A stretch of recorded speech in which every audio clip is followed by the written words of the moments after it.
look at this cops and young black men, cops killing young black men. I mean, what an absurd narrative.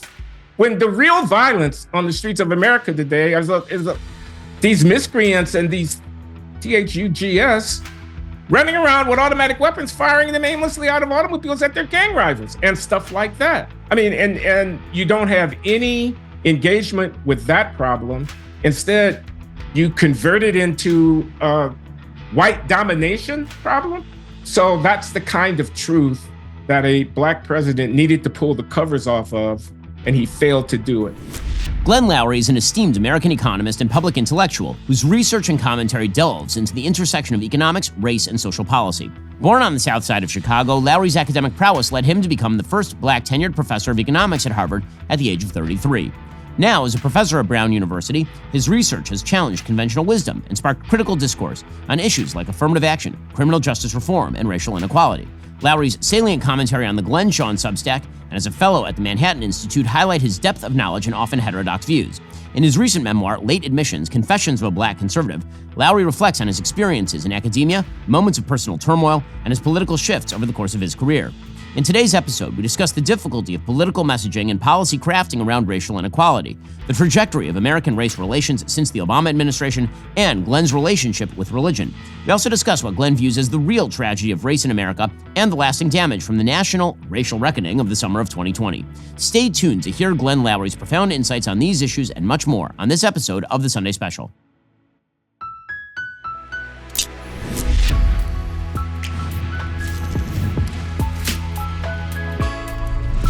Glenn, thanks so much for joining me. I really appreciate it. I've been a big fan for a long time of an extraordinary amount of your work. You have a brand new book out called Late Admissions, Confessions of a Black Conservative. I want to get into all of that. First, I kind of want to start, it does cover the topic of your book, obviously, with sort of your history politically, because here you call yourself a black conservative. For a long time, you consider yourself a moderate or a liberal mugged by reality. So now in the title of the book, you're calling yourself a conservative. What do you think that means? I could approach it in a number of ways. As an economist, I could talk about kind of libertarian ideas on the economy, markets, property prices, limited government, free trade, that kind of thing. As a person who is a born-again Christian at one point in my life and very fervent believer, less so now, but still with great respect for these traditions of religious search for meaning in life, I tend to be conservative on the cultural side. But from the racial point of view, the quote, conservatism has mainly to do, I think, with embrace of a kind of autonomy, self-determination, personal responsibility, not blaming the white man, more Booker T. Washington kind of, bootstrapping kind of response to the existential challenge that being the descendants of slaves confronts Black Americans with. And my reaction to that problem, the problem of what do you do now? Do you have your hand out? Do you go around talking about racism and reparations, or do you get busy building your own community?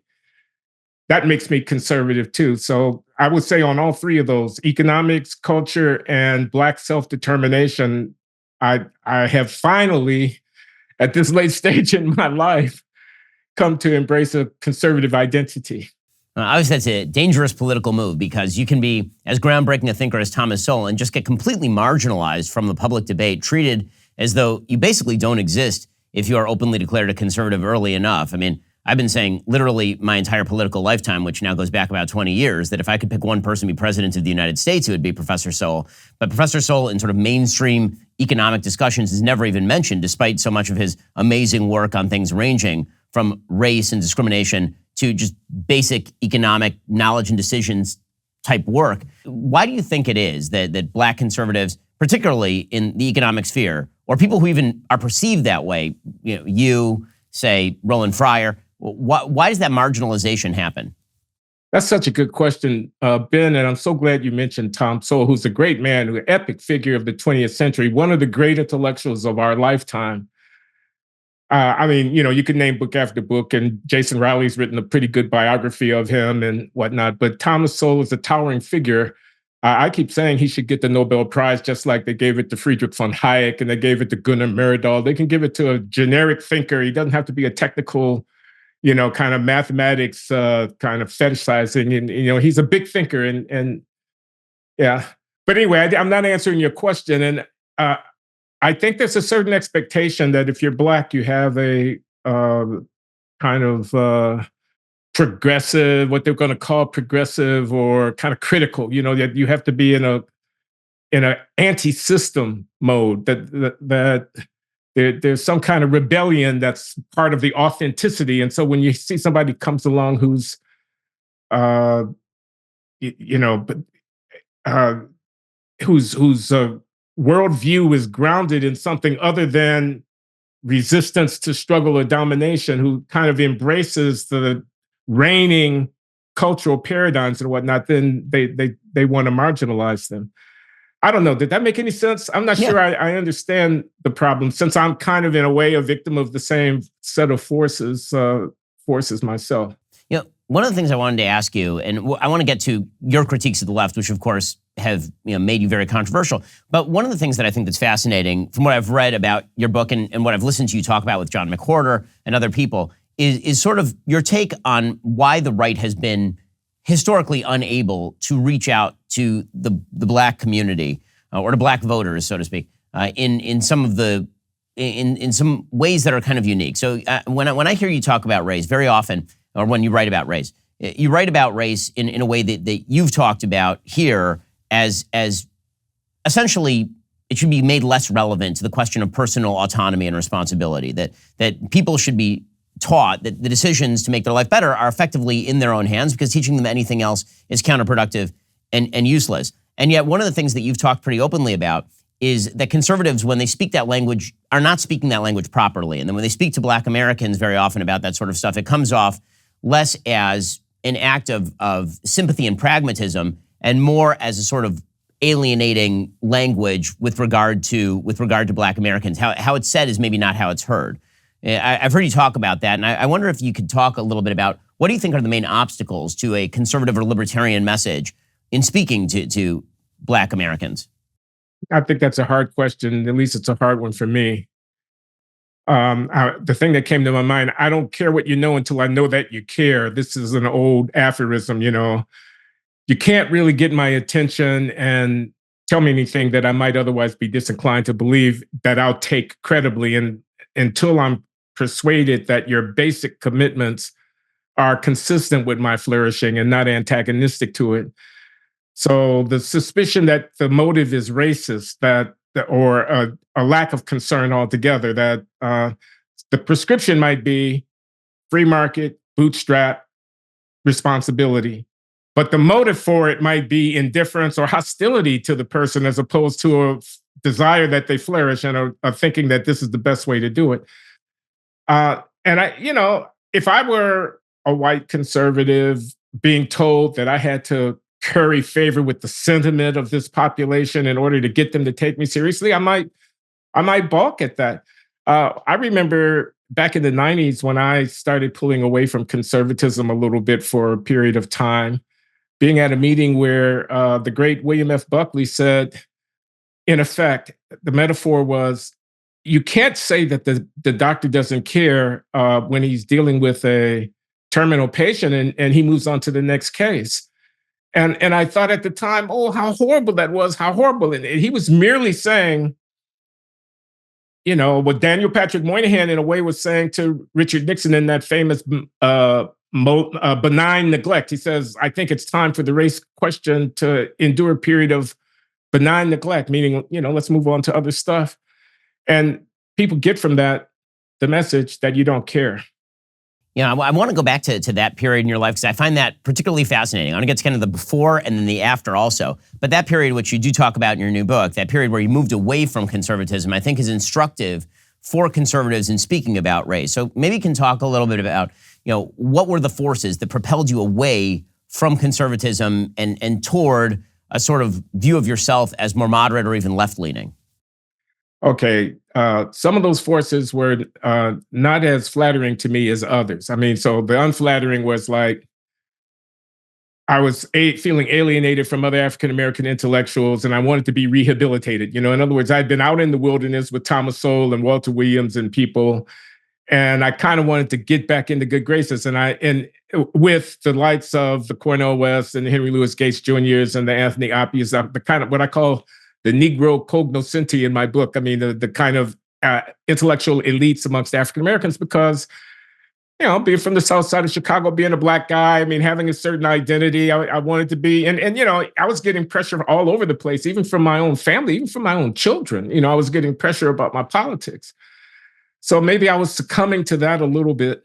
The mass incarceration issue, there was a while where I was very agitated about the sharp increase in the size of the prison population and the racial disparity in it and all of that. And I leaned left in those years on those issues. But there were also other things that were going on. So the bell curve came out. I had a real problem with it. The speculation about the intrinsic intellectual inferiority of African Americans. I mean, forgive me, as I told my friends at Commentary when I wanted to write a critical review of the bell curve, and this is Norman Podhoretz and Neil Kazadoy, they said, no, thank you, because we're not piling on Charles. And I felt, bad about that because, I felt like I was protecting my people. There was this kind of thing. Other stuff happened. As I said, became a Christian and was, moved in a way about social justice kind of questions from that point of view. It was an African-American congregation, AME, pretty conservative theologically, but also a sense of responsibility for uplifting the Black community kind of thing. So there were various pressures and stuff there were some books I write about in my book, my reaction to the bell curve, to Abigail and Stephen Thernstrom's book, America in Black and White, and to Dinesh D'Souza's book, The End of Racism. I had problems with those books, which I could go into, but we don't want to waste our time on that kind of thing. Actually, I might want to waste my time for at least 5 minutes on that sort of thing, because I think that it's instructive as to the approach that conservatives should take when they discuss these sorts of issues. Because obviously, you're not only somebody who's open to conservatism, you're somebody who is conservative. And yet you found the messages of those books particularly alienating. And I think that is something that's worth conservatives, people who very likely listen to my show, talking about. Like, what exactly is the best way to discuss issues that were being taken on by Charles Murray or the Thornstroms or Dinesh in those books? And how do they differ from your message with regard to race, which is a message of taking ownership of your own life? What is the distinction there? Okay, well, I don't have to be right about this. This is just my opinion, and this is 25, 30-year-old stuff in a way, going back to the 90s. But I already said my problem with Marion Herrnstein, which was, in a way, a kind of defense of the race. It was a kind of, the intellectual agenda here is hostile to the essential interests of African Americans, to characterize our subordinate social status as the result of intrinsic or inborn deficiency. Now, Charles Murray, who is a friend of mine, would say, that's not what I was saying. But certainly that message was in the air, and there was a disquiet that I had with that whole project. Dinesh, he has a long career now to stand on, and you can look at his corpus of work. That book, The End of Racism, I wrote a review in the Weekly Standard about the book. I thought it was just snide. I thought it was a smirk. I thought it was too clever by half. I thought he was kind of dancing on the graves of people. I mean, he's a young immigrant is he from Mumbai? He Dartmouth. He had this political correctness book, Illiberal Education, which I thought was a good book. And then he comes along with this, and he undertakes to sort of summarize from a 20-something conservative intellectual, activist kind of perspective. And I thought he made light. I mean, I could go into details, and some of it was maybe personal. Some of it was my reaction to him at that stage in his life. But I had a problem with the book. I wrote that review in the Weekly Standard. And as far as American Black and White is concerned, it was sort of this point that I made earlier, which is, are we going to stop caring about whether we get this problem right? The problem being the residual subordinate status of African Americans given slavery and Jim Crow and all that, or are we just going to move on? And in a way, I thought they wanted to move on, and I didn't want to move on. So I I took the opportunity of a long review in The Atlantic, which cost me their friendship, to say that. So let's talk about the residual effects of racism in American history. It seems very often when we have this conversation that two sides almost talk past one another. I have this conversation a lot. I've debated this question a lot. And I can be fully sympathetic and agree with the argument that history has consequences, because of course it does. And of course, things that are baked into the cake for hundreds of years are going to have long tails. There's nothing new about that. But the task of any policymaker is to determine, number one, what would be the most effective corrective to that, if it can be corrected without violating the rights of others. And two, trying to actually create some sort of metric whereby you can determine how much of a given disparity is a result of past discrimination.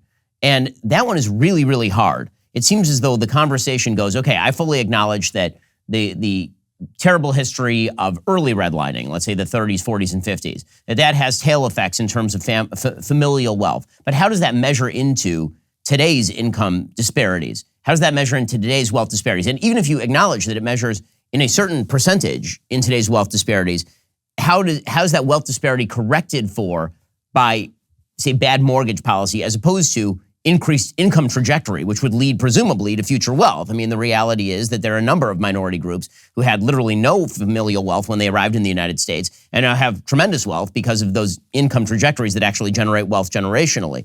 You know, it seems like whenever you get down to those brass tacks, very often people want to avoid that second question. They want to go back to the original question and then suggest that you're just not acknowledging the reality of historic discrimination and its after effects in modern life. And then they conflate that with the idea that there is current discriminatory policy, which, as you talked about, even in Anatomy of Racial Inequality, the idea of contract racism, the idea of like legal racism, that's been gone for a long time in the United States. There might be contact racism, as you talk about, just how people interact. That's not the same thing. I agree up and down the board. I agree 100%. On this, the overhang of history. I mean, of course, it's there. There's no disputing it. It's also very difficult to determine, as you suggest, what proportion of any given disparity that you see today is due to that as opposed to other things.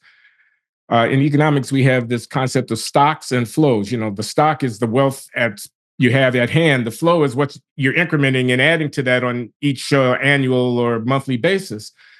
And the long-term disposition of the stocks depends upon the flows. So people are looking at a wealth disparity and they're saying, see, history has bequeathed us this, but they're not asking where does wealth come from. Wealth doesn't fall from the sky. It has to be created. So there's a kind of fallacy there. If you don't get the flows right, the stocks are going to revert back to their disparate condition in the long run anyway. You're not going to really solve the problem. Wealth creation, I think, is the issue, not wealth inheritance. I think too much emphasis is placed on inheritance. But I want to say this to African Americans and anybody else who's listening. We're in the 21st century, and to live looking backward and to base your argument on what you owe or are owed, what repair for the historical, as opposed to the forward looking, which is the 21st century, where China is coming and is here.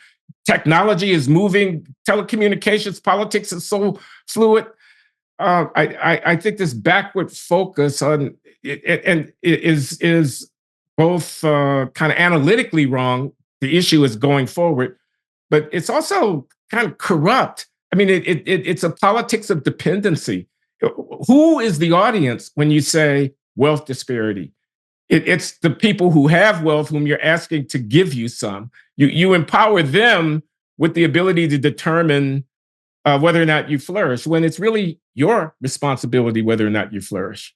Now, that last point that you're making there obviously has been made by people like Shelby Steele, which is that when it comes to the sort of white guilt community, so much of this politics is not being aimed at Black Americans. A huge percentage of this politics is being aimed at upper crust white liberals who seem to regain moral superiority by declaring that only they can correct this problem. If you just give them enough power, then they will correct all the wealth disparities. And so they're very happy to use the revolutionary fuel of this sort of argument in order to generate power for themselves, because then only they can fix. They gain both moral superiority in the sense that they have beaten their chests and talked about the historic discrimination of the country, but not me. I'm dissociated from that. And also, if you give me the power, I alone can fix.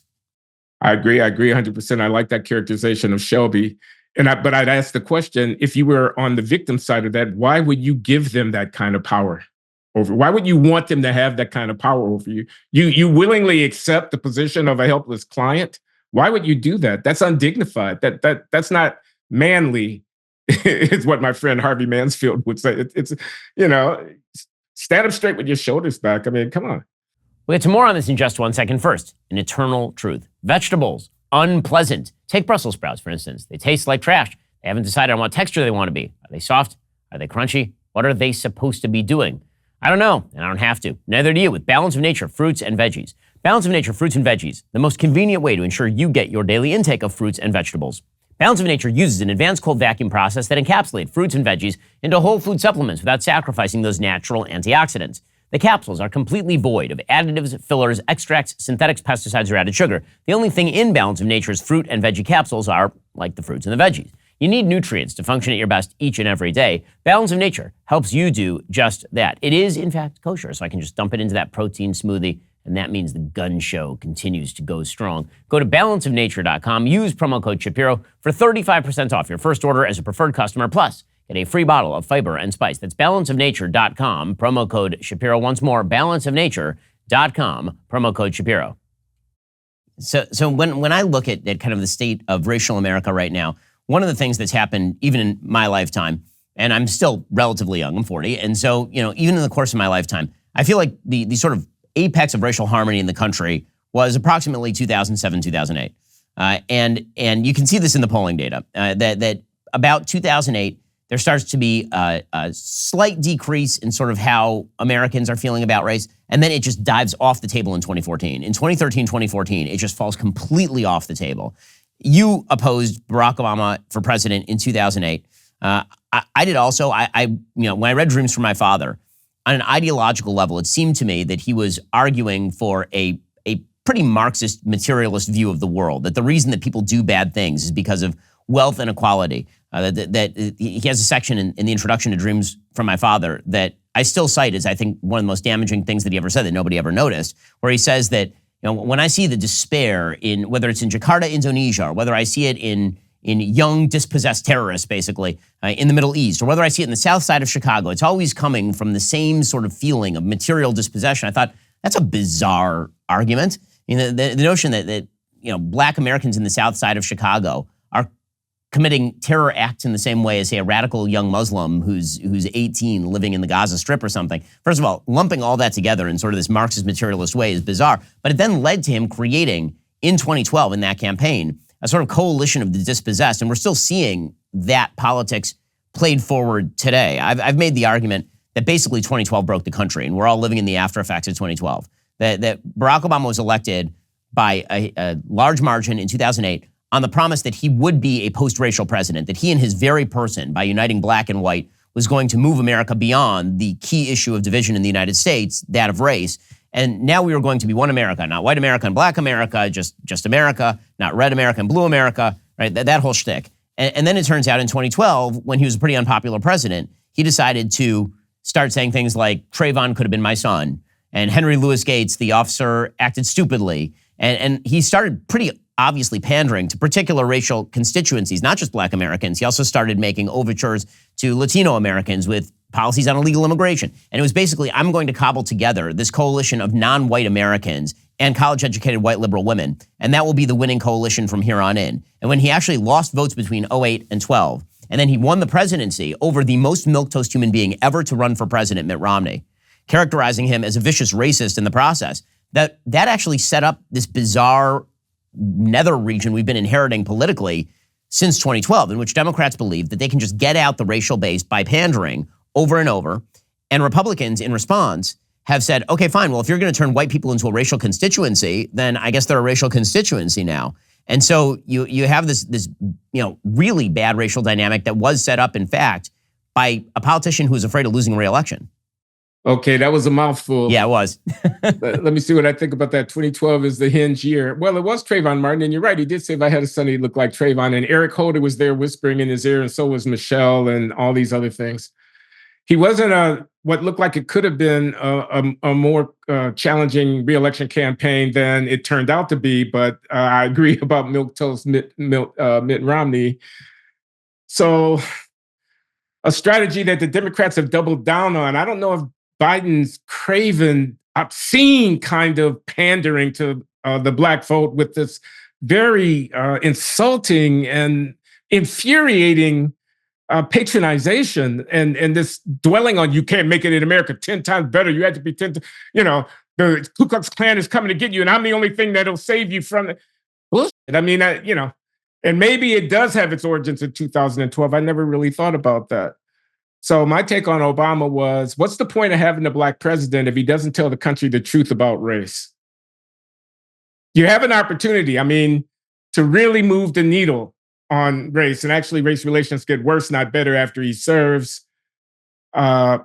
And my account for that was, I never thought about the 2012 effect that you're talking about. My account for that was more forward looking. It was like, he's only 60 or 60, 58 or whatever he is when he leaves the presidency. He's going to be ex-president a lot longer than he was president, and he's got a kind of reputational management problem. He can't be that guy who pulled the cover off of the fraud, which is the racial narrative of white supremacy and structural racism, when the real story is a failure to seize opportunity opened up historically at the end of the 20th century and to take advantage of the possibilities of developing, acquiring, accumulating, building, and achieving on the part of African Americans. I mean, yeah. I mean, look at this cops. I'm sorry, I don't mean to digress, but look at this cops and young black men, cops killing young black men. I mean, what an absurd narrative. When the real violence on the streets of America today is these miscreants and these THUGS running around with automatic weapons, firing them aimlessly out of automobiles at their gang rivals and stuff like that. I mean, and you don't have any engagement with that problem. Instead, you convert it into a white domination problem. So that's the kind of truth that a black president needed to pull the covers off of. And Obama was as far away from doing that as you could possibly be. Al Sharpton, he brings Al Sharpton into his White House as an ambassador to Black America. He has contempt for the historic responsibility which was bequeathed to him when he was elected president to change the conversation on race in this country. He could have done it, and he failed to do it.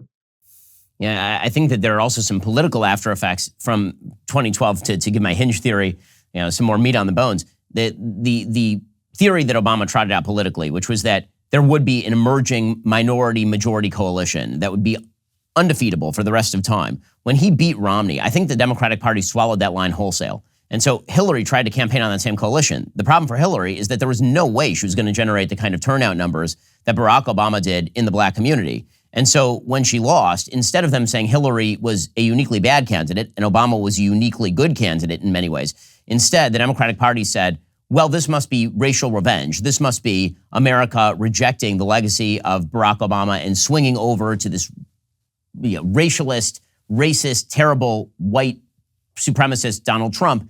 And meanwhile, on the Republican side of the aisle, because there was this buy-in to the idea that Democrats would now win every election from here on out because of the demographic changes in the country, when Trump won, it became he's a miracle worker, because only a miracle worker could defeat that machine. And so that meant, when you fast forward to 2020, that Democrats kept doubling down on the same Barack Obama strategy from 2012, but all the rules had changed because of all the early voting and all of this. And meanwhile, when Trump said, I didn't lose, a lot of Republicans went, well, of course he didn't lose. He's a wizard. I mean, wizards don't lose. He's a miracle worker. So there's no way that he lost, right? He had to have been cheated. And so now you fast forward to 2024, Biden's running the same campaign, except he's been president for 3.5 years and been terrible at it. And he is experiencing the Hillary 2016 effect, which is people don't want to vote for him. People aren't going to show up for him. And meanwhile, Trump has the right believing that he's a miracle worker. So we're now set up for a situation in which either way the election goes, there's a high probability, I would say, of significant chaos. I wish I could argue with that, but I can't. I wanted to say something about something you said earlier, which was that they make with the affirmative action and the structural racism narrative and the white supremacy shibboleth, they make whiteness into this bugaboo. Then when white people start actually trying to defend themselves, they call it racism. I mean, those were not your words, but that was something I took from what you start to see. You said. If you keep labeling people a constituency group, they start to actually see themselves as a constituency group. You can be forced into a room with other people. If everybody outside the room is clamoring for you, that they're coming after you, you're going to start to see some solidarity emerge inside that room. You're the interviewer, but I almost want to ask you whether you think Trump is going to win the election here in 2024. So I do think that he's going to win. I mean, listen, I wouldn't put money on this election, not for hell or high water. Although I went from a person who did not vote in the 2016 election because I was so dissatisfied with the candidates to a person who voted for Donald Trump in 2020, knowing all of his flaws, to a person who literally fundraised for Trump this time around, largely because of Joe Biden, right? Number one, I know what Trump looks like as president. And I do believe that the system has done a pretty good job of keeping Trump in check. This is why when people talk about Trump's a threat to the democracy, the only person who's been institutionally checked in my lifetime is Donald Trump, actually. For good and for ill, as it turns out in this latest criminal conviction case, where the institutions are being militarized against him for ridiculous reasons.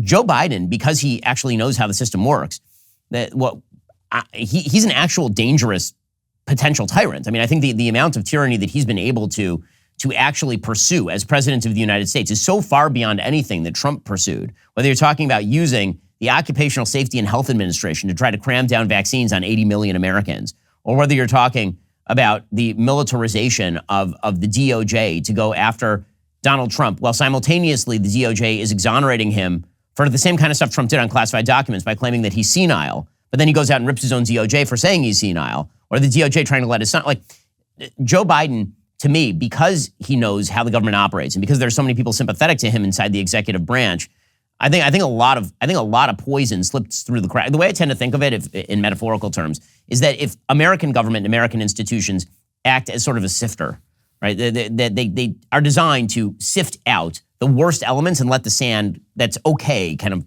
drop through. Well, Trump is like a case in point of a person for whom the sifter works beautifully, because everything that he does that's incredibly dumb is a giant rock. Everything that he does that's incredibly dumb is like, the election was stolen, I'm not leaving. And then it turns out the institutions are built for that. And so the rock just remains in the sifter. And so what you end up in the after effects of Trump's presidency are pretty good economic policy, really good foreign policy, too much spending, but nothing that is really kind of earth-shattering. Whereas for Biden, because all of his sins are ground down to fine dust, it just goes right through the sifter into whatever the politics are. And so he's able to get away with an enormous amount because he's doing kind of smart people corruption as opposed to stupid people extremism. Well, okay. I have a hard time forgiving Trump not stepping aside after the 2020 election, notwithstanding the fact that I agree that there were irregularities and there were dynamics at work in that election that he had every right to feel he was unfairly dealt with by. I mean, the suppression of that laptop story, the massive mail-in voting and stuff, the delay in announcing the outcome of anyway, he had his day in court. It didn't work out. He should have stepped aside. That's my opinion. That's my humble opinion. I agree with that, by the way. Holding that against him in 2024, people are going to have different opinions about that. I haven't really decided what I'm going to do. I'm not voting for Joe Biden, though, I can tell you that. Yeah. Well, I mean, by the way, I think that's an enormous number of people. And that's why I think RFK Jr. is polling in the double digits. I think that there's a huge number of Americans who are just going to stay home this time. This is why I think that Trump does have some systemic advantages. People who really like Trump, especially people who are now militarized by what just happened in New York in this criminal trial, I think that those people are going to walk over broken glass to vote for him. That includes me. I mean, I went from somebody who did not vote for either candidate in 2016 to somebody who literally donated money to Trump's campaign in 2024 and co-hosted a fundraiser for him, specifically because Joe Biden is a terrible, awful, no good, very bad president, and he cannot be president. This is why I say, the institutions of the country, when people say that it was a coup, well, typically a coup requires you to actually have control over the military to the extent that you're going to walk into Congress and just declare that Donald Trump is remaining president. Nobody was doing that. I mean, what you had was a riot that got out of control. Many of the people who went in actually were just kind of foolish and wandering around. I mean, I know some of the people who went in, and literally, not everybody who went into the building, even treating all those people as though they were committing the same criminal offense is ridiculous. But the idea that was on par with the Civil War, for example. That to me is such a deep misread, and it's now being used to justify such exorbitant use of the institutions to stop Trump that this is the kind of political dynamic that, looking historically, really does scare me, is that when you have a political dynamic where the other side is so quote unquote dangerous that literally any and all means at your disposal are useful and necessary and okay, morally justifiable in order to stop that side, nothing good comes from that ever. I mean, the instruments of tyranny typically pre-exist the tyrant. And this is what I'm seeing, is that the instruments of tyranny are being created in real time. The militarization of law enforcement, the expansion of executive orders, the willingness to end around the Supreme Court. Like, all these things are being created in real time, and we're watching it happen. And both sides are now just figuring out, okay, who can I elect to use that against the other guy? That's incredibly dangerous. Well, this might be a biased opinion, but I think the left are much more sinners with respect to the trashing of institutions for short-term political gain than the right. I think the effort to delegitimize the Supreme Court because of this abortion issue it's just horrible. It's they want to pack the court. I mean, I think the lawfare thing. We're going to disqualify Trump. How did my partner, whom I disagree with strongly, John McWhorter at the Glenn Show, I disagree with. He said, tie his shoelaces together, just encumber him. And I said, you're messing around with the rule of law. You're going to mess around with the rule of law in order to handicap a candidate? I mean, think about the trade-off there. That's horrible, man. But they're doing it. I don't trust anything I read in the New York Times, not because I'm a conspiracy theorist, but because the New York Times sold its soul to the devil to keep Trump from being able to be president or to run the country once he became president. So they've created a bonfire of their own credibility, and they're sacking the institutions along the way, and largely to keep the populist sentiment that Trump embodies from finding its expression at the top of American government. Get to more on this in a moment. First, are you still struggling with back taxes or unfiled returns? Well, this year the IRS is coming after you. They've been escalating collections. They added 20,000 new agents. They've been sending millions of demand letters. Now that tax season is over, collection season has begun. Handling this alone can be a huge mistake and cost you thousands of bucks. In these challenging times, your best offense is Tax Network USA. Upon signing up, Tax Network USA will immediately contact the IRS to secure a protection order, ensuring that aggressive collection activities like garnishments, levies, or property seizures are halted, providing you with peace of mind and financial security. If you haven't filed in a while, need amended returns, or you're missing records, Tax Network USA's expert tax preparers will update all your filings, eliminating the risk of IRS enforcement. Tax Network USA will evaluate your financials and create a settlement strategy to reduce or eliminate your tax debt, putting it behind you for good. Don't wait any longer. Call our friends at Tax Network USA today. For a complimentary consultation, call 1-800-245-6000 or visit tnusa.com/Shapiro. That's 1-800-245-6000 or visit tnusa.com/Shapiro today. I mean, I totally agree with that. And one of the things that I find hilarious is there's all this attempt to intellectualize Trump or Trumpism. Like, what is Trump or Trumpism? And what it is an impulse against these people. That's what it is. It's just an impulse. Right? Donald Trump is a giant, pulsating, throbbing orange middle finger. That's what he is to all of these people who believe that it's totally okay for them to rip the guts out of the institutions and wear their faces around like Hannibal Lecter. And you mentioned it earlier, that vaccine mandate thing. I mean, I remember that speech. I remember feeling chills run down my spine when I heard him give that speech. I said, this is a demagogic, it really, really unsettled me. It's a pandemic of the unvaccinated. Yeah, I mean, and to have history prove them absolutely wrong on the medical facts. Right. I mean, between that speech and the worst speech I've ever seen a president give, Biden in front of Independence Hall declaring his political enemies basically traitors to the country. This kind of language is never good in any country ever. I mean, truly, when you have both sides declaring that this is the final election. Like, this is a change from when I was growing up even. I don't remember Republicans saying about 1992 or 1996 or even 2000 or 2004. If John Kerry wins in 2004, there will never be another election for president in the country. I don't remember that in 2008 either. It was maybe a tinge of it in 2012, but it was really in 2016, I think, when Trump was running. You started to get this is literally the end of it. There will never be another election. Now, here's the thing, nobody in America actually believes that. No one in America believes that. If you actually believe that, you would have a physical duty to go out and do something to the candidate of the other party. If you truly thought that person was Hitler, you would actually have a moral duty to go out and do something about it if what you thought you were prohibiting and stopping was tyranny. But I'm afraid that that's actually where we're going, is that if you keep saying it over and over and over, then an era of political violence that looks more like the late 60s and early 70s, I don't think that we're that far away from all of that. The only thing I think that's preventing that is weakness and laziness, frankly, on the part of the radicals. Well, let's be responsible in our position as public spokespeople to know that even when we talk about it hypothetically, we kind of feed into something that's not at all healthy for our body politic. I mean, I'm not criticizing you. I'm just saying I hear you loud and clear, and I just assume not talk about it.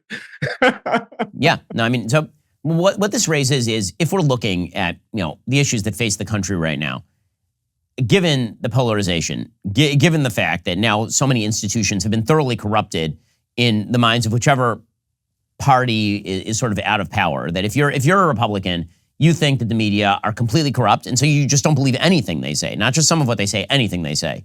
You look at the university system and you say, not only do I hate the universities, I'm not sending my kids there anymore. I might not hire from those universities anymore. And if you're on the left, and right now the Supreme Court is controlled by people who are originalists, you look at the Supreme Court and you say, I'm not going to pay any attention to those institutions. So if we don't have our institutions in common, and we don't have the federal government in common, and we don't have religion in common, because religion has largely fallen away in American public life, then where do we go from here? Because I don't know if you're by nature an optimist or a pessimist. To me, it seems the only way that anything can be rebuilt here is delegation of as much power as humanly possible to the most local level possible. Because it seems to me that community and social fabric can only be built ground up, and we just keep fighting over who gets to try to wield the baton to build it top down. Yeah, I'm going to be a little bit more conservative in the small c sense about the institution. I mean, here I am at Brown University, so I'm embedded within the Ivy League and this whole machine that is, I think, sometimes rightly characterized as over the top and beyond the pale and unredeemable and so on, because there are a lot of problems here. On the other hand, I have some amazing students here at Brown, and they're not just whip smart, but they're really hungry to be liberated from the party line. They long for engagement that's challenging and whatnot. They may come in with a certain set of predictable views, but they love to be challenged about them. I do have those kind of students. So I'd hate to see it that we, in a revulsion at the elites, threw out the baby with the bathwater, so to speak, because there's a lot of potential good here. But I don't have a solution to the problem, so maybe I should just shut up. I know. I mean, I think that nobody really has. I mean, there have been a few solutions positive. Frankly, I'm glad to see some of the donors putting pressure on the schools to actually start trying to live up their supposed original principles, as opposed to simply playing an inside-outside game with radicals on campus, as we've been seeing over the past few months. I mean, the insanity to me of you have people who are violating the law, who are sitting on campus. We know that if their cause were a right-wing or racist cause, for example, that those people would be cleared out forthwith. There certainly wouldn't be full-scale negotiations with the boards of the colleges. And so when you see people like that, I'm very glad that donors are starting to wake up to that. Hopefully that will have some sort of impact on the running of these institutions. But it really is sad. I mean, again, if you are sort of, I would say, in your soul conservative, you don't like the idea that all the institutions are to be trashed. And you are seeing the right react with a sort of unbridled willingness to rip down the institutions and say that they are unsalvageable. And some of them, I agree, are unsalvageable, but I think we got to be really careful before we declare everything unsalvageable. And that I think is a real danger. I've been pleased to call myself now, I'm mostly pleased because I get to use the word non-ironically, an anti-disestablishmentarianist. Right, like all these people are disestablishmentarians. They just want to get rid of the establishment, and I'm anti that. I think that it has to be good. There has to be a good reason to get rid of the thing and a plausible alternative to substitute for the thing before you can just get rid of the thing. Now that's from the UK, right? Isn't that the religious wars? Yeah, exactly. Protestantism. Also the longest word in the English language, other than pneumoles for microscopic silicovolcanoconiosis, right? So I'm pleased to use it. Yeah, so let's talk a little bit about So a lot of your book in Late Admissions is about sort of the combination of the personal and the political. And that's really a fascinating thing that nobody else has done. It's an audacious book in the sense that you really sort of bury your soul in the book. And so, can you talk a little bit about what you think that relationship is? Because those of us who are in the realm of ideas, and do it professionally, we like to think that the thing that's driving us is the ideas, it's the thoughts, it's the philosophy. But in your book, you make very clear that that's not always the case. How should we think about politics and philosophy in sort of a more realistic sense, in terms of how does that cross streams with just life and how we actually live? Gosh, I don't know if I have anything of general importance to say about that. I mean, I could only be anecdotal. I could only kind of talk about my own experience. And, I was on the right, then I moved left, then I moved right again. And I've talked about that a little bit already here with you. I used to be a technical, theoretical economist, an academic in the pure sense of the word, who wrote abstract mathematical modeling type economic theory papers for the academic journals and talked to 500 people around the world about those papers. And that was my life and my graduate students. And I got a job at Harvard, a young, talented Black economist. I was the first Black to have tenure in the economics department at Harvard in 1982, and had the anticipation that I was going to go on in that vein as an academic theorist, but I had a crisis of confidence. The ideas weren't coming. I wondered if I was good enough. Maybe I had a little imposter syndrome. Maybe there was this affirmative action kind of boomerang thing that happens when, you move somebody along so fast and whatever. But the bottom line is, I kind of lost confidence in my ability to succeed in that kind of work at Harvard. And I moved over to the Kennedy School of Government and became a more applied, policy-oriented political economist. And the race issue was rife. It was something that I had worked on in my thesis, something that I had an interest in as an African American. And so I became what fully developed as a Black conservative social critic of the neoconservative stripe in the 1980s. So how does that relate politics and personal? In a way, I became more political because of a personal professional crisis that I was having, which relates to politics in a way because it's linked to affirmative action and the fact that I was brought in self-consciously as an African American to take that position at Harvard, and that influenced the way that I handled those responsibilities or failed to handle them, as the case may be. And we've already talked about how I broke with some of my friends on the right, like Dinesh D'Souza and Abigail and Stephen Thernstrom and Charles Murray, about what was going on in the 90s and about how that had also personal connections for me, because my identity, longing to come home again and to be embraced, caused me to, I think, be more antagonistic to some of my conservative compatriots than I otherwise might have been.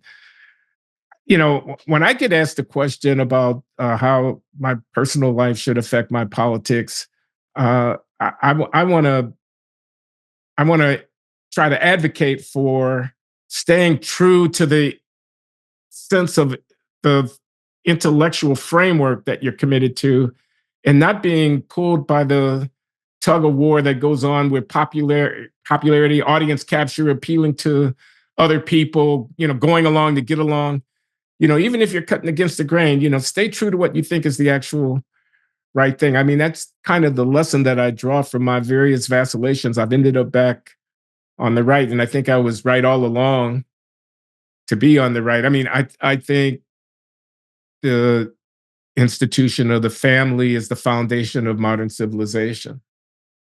I think we know who men and women are based on their chromosomal inheritance. And I think the idea that you would try to undermine that subtle understanding in human culture is pernicious in the extreme. And I think the idea that project of undermining that subtle understanding within human culture, the fact that it could go without being criticized within the academy in a systematic way, without seeing it for what it is in the long-term historical context, that terrifies me. That's a kind of corruption of our intellectual life. Stuff like that. Anyway, I know I digress a little bit, but I mean, I was right in my conservative instincts all along, and I regret that I strayed from them in order to curry favor with my co-racialists. So you mentioned a little bit earlier your kind of journey religiously. to Christianity, and then you say that you're to some extent a believer now. But how does religion play into all of this? I've made the case. I had a book. Now it's a few years ago, called The Right Side of History, that was really about sort of the history of Western civilization and how predicated Western civilization was on certain fundamental religious precepts. Things like made in the image of God, equal before God, free will, the idea that you have a mind capable of grasping actual objective truth, which is a point that Alvin Plantinga made, this sort of idea that there is no such thing as abstract truth that is graspable from an evolutionary standpoint. That if you believe in abstract or objective truth, that's actually a religiously held jump that you have to make, that there is a truth and that your mind, as like a piece of meat, is capable of grasping that truth. That these are all religious principles. How much do you believe that your religious belief plays into your belief system, and where do you hold religiously? You're making me think about this wonderful book called A Certain Ambiguity. A Certain Ambiguity. It basically posits a confrontation between a Hindu and Indian immigrant to the United States who is a mathematician and atheist, and an American jurist who is a Christian believer, but is an open-minded man who ends up in a dialogue with the Indian. And the point of view, the sort of punchline of the book is they all have to have assumptions, axioms. They have to have starting points of unquestioned commitment from which they then can deduce whatever they think of as true. And religion is kind of like that. And the idea that you would have to have some such embrace of an unproved first mover kind of primal commitment before you could even have anything that you called logic. I mean, I think that's a nice and interesting idea. On my own case, I was at a point in my life of crisis. I was trying to stop using cocaine. I had a real serious drug problem. I was in recovery and whatnot. I was vulnerable. I crawled into the church on my hands and knees. My marriage was on the rocks. I had, scandalized my wife with an extramarital affair that became public, and it was, awful. Read the book if you want to know all the bloody details. And I needed respite from the noise of the world and from myself. I needed to surrender to something. And I think that made me more credulous than I otherwise might have been, being a high-flown academic who doesn't believe in magic. You tell me a man was dead and now he is raised from the dead and he lives on. And, that's the vehicle to connect me to the creator of the universe. That's asking a lot from, a guy with a PhD from MIT who thinks of himself as a modern man. But I did come to believe, and it did really revolutionize my life. And it's a long story, perhaps longer than I can tell here, as to how it is that I came to have doubts. The doubts became creeping, and the crevice got bigger and bigger, and suddenly I couldn't find my faith. And I try to talk about that in the book. But I say, even here I'm in my 8th decade of life. I'm 75 years old. I'm not going to live forever, mortality and all of that. I think it's kind of an open question. I think I don't want to be so arrogant to presume that I know the answer to the question, about the existence of God and so on. So anyway, I call me an agnostic at this stage in my life, but I have great respect for the fact that people are grappling with this enormous issue of what is the meaning of life? What's the foundational belief that grounds all of our strivings? I think there's nobility in the quest for an answer to that question. So when it comes to, go back to the racial issue briefly, when it comes to the racial debate, it seems like the racial debate has gotten markedly stupider over the course of my lifetime.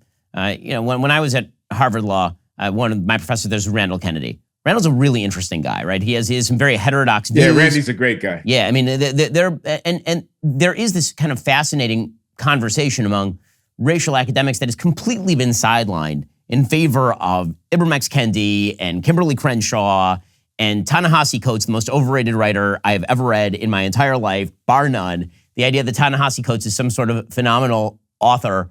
He is so purple. His metaphors are mixed. I can't stand it. But it's not just that I hate his writing. Like I think that his thinking is incredibly messy and deliberately attempting to obfuscate issues.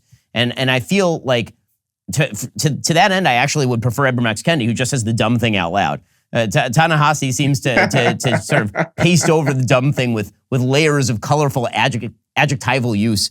And Ibram X. Kendi is just like, nope, I'm going to say the thing right here in front of you. But it does feel like our racial debate now is incredibly dumb. And I don't know whether that's a good thing, because maybe that means that it's clarifying in a certain sense and we've reached sort of apex woke and now we're receding. Or we kind of keep sliding down that chute. Well, I have an interested position in this debate. I am also a contributor on the questions that people like Ta-Nehisi Coates and Ibram X. Kendi address. And I have issued my very negative assessments of both of those authors on many occasions in the past. I won't try to recount it here. I like your formulation, though. At least Ibram X. Kendi is straightforwardly dumb. Ta-Nehisi Coates has to give me a long set of paragraphs and metaphors in order to make the same dumb point. I think there's merit in that assessment. Is it getting dumber? Yeah, it's definitely getting dumber. I'm doing my best, man. I'm hoping that the memoir will raise my profile a little bit. That's Late Admissions: Confessions of a Black Conservative, everybody, just out from Norton. And we'll see. God's not finished with me yet, but it's definitely an uphill. It's definitely an uphill struggle. We said what we said about Obama. I think all of this Michael Brown, Trayvon Martin, George Floyd stuff. Riots in the cities. People have no idea what that's costing politically to the country. They talk about January 6th, but the summer of 2020, I think, towers over January 6th in terms of the damage to the fiber of the country that those serial disorder, defund the police. I could go on for a long time about that. Yeah, no, I think that, the summer of 2020, which is the great ignored period in American history, because it is clearly the most, between the COVID lockdowns and the giant riots in the middle of the summer, it is clearly the most, it is an inflection point in American history, the summer of 2020.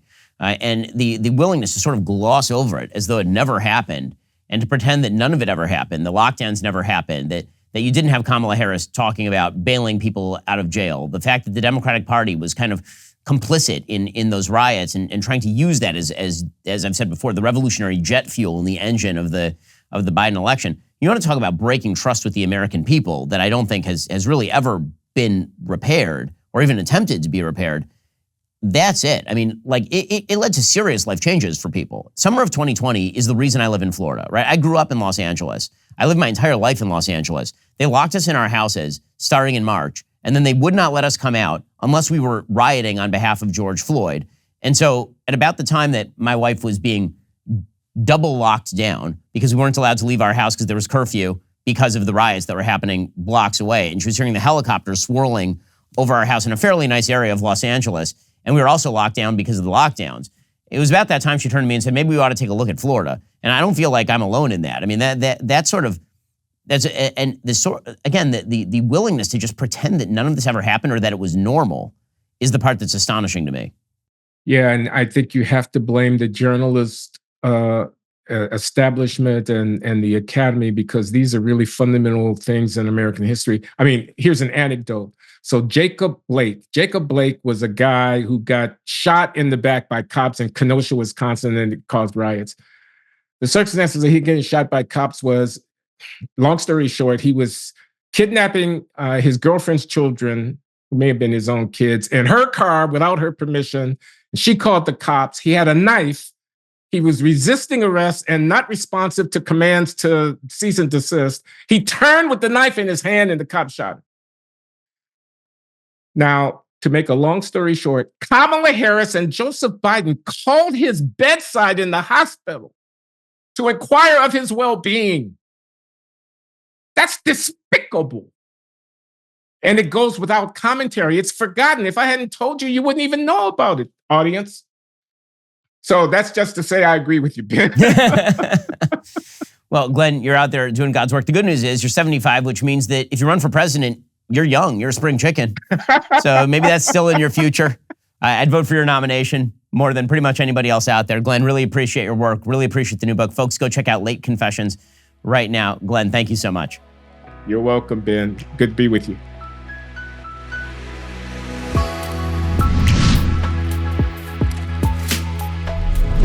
The Ben Shapiro Sunday Special is produced by Savannah Morris and Matt Kemp. Associate producers are Jake Pollock and John Crick. Editing is by Jim Nickel. Audio is mixed by Mike Coromina. Camera and lighting is by Zach Ginta. Hair, makeup, and wardrobe by Fabiola Cristina. Title graphics are by Cynthia Angulo. Executive assistant, Kelly Carvalho. Executive in charge of production is David Wormus. Executive producer, Justin Siegel. Executive producer, Jeremy Boring. The Ben Shapiro Show Sunday Special is a Daily Wire production. Copyright Daily Wire 2024.